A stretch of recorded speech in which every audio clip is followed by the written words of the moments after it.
beli HP jadul di tahun 2024. HP ini umurnya udah 4 tahun, masih di keluarga S10 series. Yap, ini adalah Samsung Galaxy S10 Lite. Agak jauh launchingnya dari keluarga S10. S10 Lite launching di tahun 2020, menjelang launchingnya S20 series dan juga barengan sama Note 10 Lite. FYI ya, saya beli bekas di Ragunan Trade Center dengan kondisi fisik standar dengan adanya minus layar shadow. Saya nekat beli ini karena dengan harga nggak nyampe 2 juta. Terus di fotonya itu nggak kelihatan minusnya. Akhirnya penasaran dan barangnya datang. Langsung saya cek barangnya yang katanya minus shadow. Jreng, kaget saya. Kirain layarnya IPS, kok terang begini waktu baru nyalain dan ada tulisan Samsungnya. Biasanya kan kalau layar AMOLED atau sejenisnya, kalau pas lagi booting hitamnya pekat kan ya. Udah mulai deg-degan nih. Lanjut setting-setting sampai home screen, baru lanjut cari tahu ini layarnya ori apa bukan ya. Tes hardware yang ada di menu bintang pagar kosong bintang pagar untuk cek keseluruhannya, terutama bagian layar. Aman semua kecuali warna black atau hitam. Warnanya tuh nggak pekat dan agak kecoklatan. Nah ternyata ini minusnya dan terasa mengganggu banget. Entah karena ekspektasi saya atau emang udah terbiasa pakai AMOLED jadi gitu ya. Akhirnya nggak puas dengan itu, saya cari-cari tahu di forum, di YouTube juga nggak nemu solusinya kecuali ganti layar itu sendiri. Udah coba-coba pakai aplikasi screen balance dan lain-lain ya yang sejenisnya, nggak ngaruh juga. Tetap aja kalau nampilin warna hitam jadi kecoklatan dan layarnya malahan terang, nggak mati. Padahal ciri khas AMOLED kalau warna hitam kan mati ya. Ada juga yang kena seperti unit saya yang ini, itu gara-gara habis upgrade One UI atau update Android lah ya. Dan ada juga habis kena masalah seperti ini langsung di restart berkali-kali bisa balik normal. Tapi unit saya ini saya coba juga nggak berhasil. Nah dari hasil browsing-browsing saya jadi mikir, apa karena ada masalah pada sistem, entah kernelnya nggak sempurna atau apalah sehabis diupdate One UI 5 atau Android 13. Dan kepikiran juga gimana kalau unit ini saya downgrade One UI yang paling awal, yaitu One UI 2. Udah sempet download bahan-bahannya juga, gagal waktu eksekusi. Entah apa yang membuatnya gagal. Lalu saya browsing-browsing, ternyata downgrade One UI itu nggak sembarangan asal timpa pakai file firmware yang versi awal. Tapi juga ada tahapan-tahapan dan menurut saya susah banget sih. Sehingga saya mengurungkannya. Karena kalau saya pelajari itu membutuhkan effort yang sangat luar biasa. Dan hasilnya pun belum tentu bener ya. Belum tentu bisa balik normal. Jadi ya udahlah, saya biarkan aja.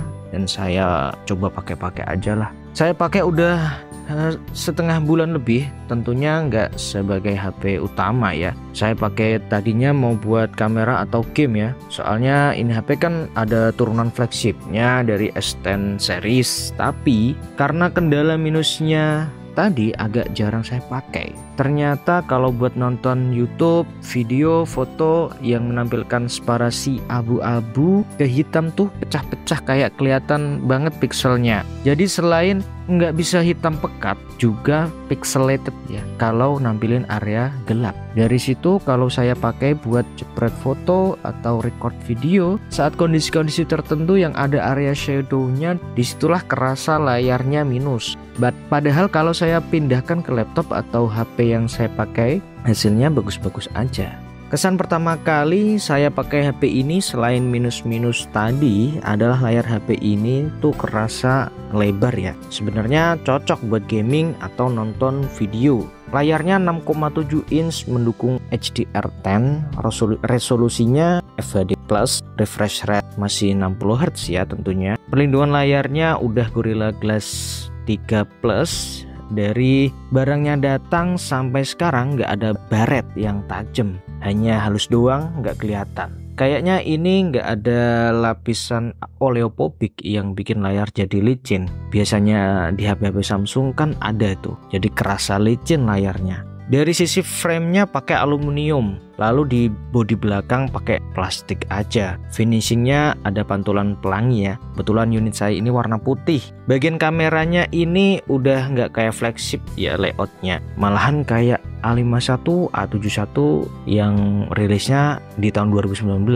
Dan setup kameranya pun juga kayak seri A sih. Jadi 48 megapiksel kamera utama, 12 megapiksel ultrawide, kemudian 5 megapiksel kamera makro. Tapi untuk stabilizernya hadir di kamera utamanya pakai OIS. Di sini ada tulisannya Steady OIS. Kemampuan perekamannya hingga 4K 60 fps. Udah lumayan tinggi pada zamannya. Sama juga dengan S10e yang saya punya kemarin yang udah ada reviewnya. Silakan nonton reviewnya ya sebelum video ini. Ultrawide-nya 4K 30 fps aja. Kalau selfie-nya pakai 32 megapiksel, mentok record di 4K 30 fps aja. Kalau menurut saya hasilnya sih sangat-sangat best lah ya untuk harga yang sepadan ya, atau untuk yang sekarang ini di harga kurang dari 2 juta. Tapi dibandingkan S10e yang saya pakai kemarin itu ini masih di bawahnya sih ya.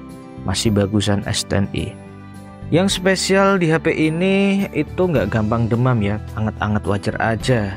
Ini pun kalau dipakai yang lumayan ekstra, lumayan heavy use ya. Tapi nggak separah di S10e kemarin yang pakai Exynos 9820, atau nggak cuma S10e aja tapi S10 series mungkin ya, yang pakai dapur pacu Exynos 9820. Karena chipsetnya ini pakai Snapdragon 855 yang udah terkenal lebih adem lah ya, stabil juga. Terus kemudian untuk pemrosesan gambarnya juga harusnya lebih bagus. Nah, daya tarik S10 LED pada waktu itu memang di chipsetnya yang pakai Snapdragon 855 ini. Karena orang Indo saat itu iri sama Amerika ataupun Eropa, yang kalau nggak salah itu dia selalu kebagian HP flagshipnya Samsung dengan chipset Snapdragon. Jadi S10 LED ini jadi sebuah angin besar buat kaum pecinta flagship Samsung. Tapi kalau dilihat-lihat jarang yang pakai ya. Karena sekarang juga ada tapi kebanyakan dari X Inter. Kalau yang saya punya ini kebetulan X Shine ya. Bisa dual SIM ataupun hybrid. Jadi lebih aman. Karena layar yang gede ini Samsung bisa memasukkan baterai berkapasitas 4500 mAh. Tapi masih tipis, yaitu cuman 8,1 mm. Pengecasannya juga termasuk spesial nih, kenceng 45 watt tapi nggak bisa wireless. Bahkan S20 pada waktu itu cuman nyampe 25 watt aja untuk pengecasannya dengan baterai 4000 mAh. Oh iya, akhirnya saya tahu ini layarnya masih ori juga, soalnya nggak ada jejak lem atau bongkaran, dan juga fingerprint in display-nya masih jalan, masih normal. Ada beberapa catatan untuk fitur flagship yang nggak ada di S10 LED ini, yaitu yang pertama speaker stereo, lalu wireless charger, Samsung DeX, kemudian fingerprint in display yang pakai ultrasonic, ini cuma pakai optik. Kemudian USB Type-C versi 3, ini hanya versi 2. Sebenarnya HP ini sangat-sangat enak sih untuk multitasking.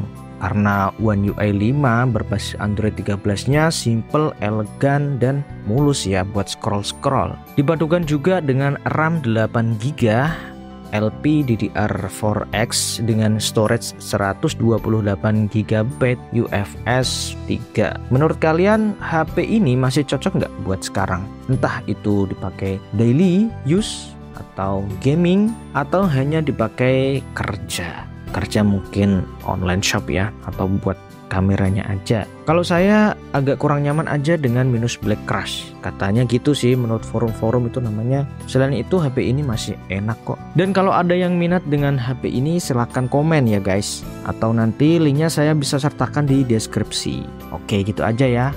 Salam gadget.